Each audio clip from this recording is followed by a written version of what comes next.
हिजो गद्दी त्याग्ने सिलसिलामा श्री 5 महाराजा धीराज सरकारले भनिबक्स्या थियो, हाम्रो लागि त बोलिदिने पनि कोही छैन, एकजना पनि छैन हाम्रो लागि बोलिदिने। तर हेर्नुहोस् त, आज राजाको लागि बोल्ने प्रत्येक व्यक्तिहरू छन्, राजाको लागि बोल्ने प्रत्येक पार्टीभित्र पनि व्यक्तिहरू अब निस्किसकेका छन्। किन? सबैलाई थाहा छ कि राजा तानाशाही होइन, राजा निरङ्कुश होइन, राजा त देशप्रेमी हो, राजा राष्ट्रवादी हो। तर राजा ज्ञानेन्द्रले त आफ्नो राजगद्दीलाई त्यागेर आफ्नो श्रीपेश र त्यो विरासतमा आफूले पाएको राजदण्डलाई यो नेपालीहरूको के हो?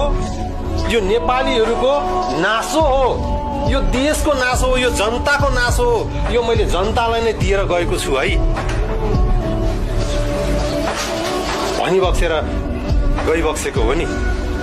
र आजको दिनसम्म आइपुग्दाखेरि सरकारबाट कुनै पनि किसिमको गुनासोहरू हामीले के सुनेका छौँ त? यो कारणले गर्दाखेरि मैले छोडेँ, यो कारणले गर्दाखेरि म छोड्न बाध्य बनाइएँ, अथवा मसँग यति बुझे सम्झौता यिनीहरूले गरेका थिएनन्, त्यो सम्झौताको पालना यिनीहरूले गरेनन् भनेर कोही कतै एक शब्द पनि व्यक्त गरिबक्स्या छ? हेर्नुहोस् त महान्ता। र आजको दिनसम्म कुनै पनि किसिमको गुनासो छैन। आज यो देशमा सबैभन्दा धेरै गाली खाने कुनै परिवार छ भने त्यो राज परिवार हो कि होइन?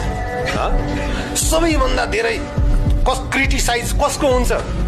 त्यही राज परिवारका सदस्यहरूको हुन्छ।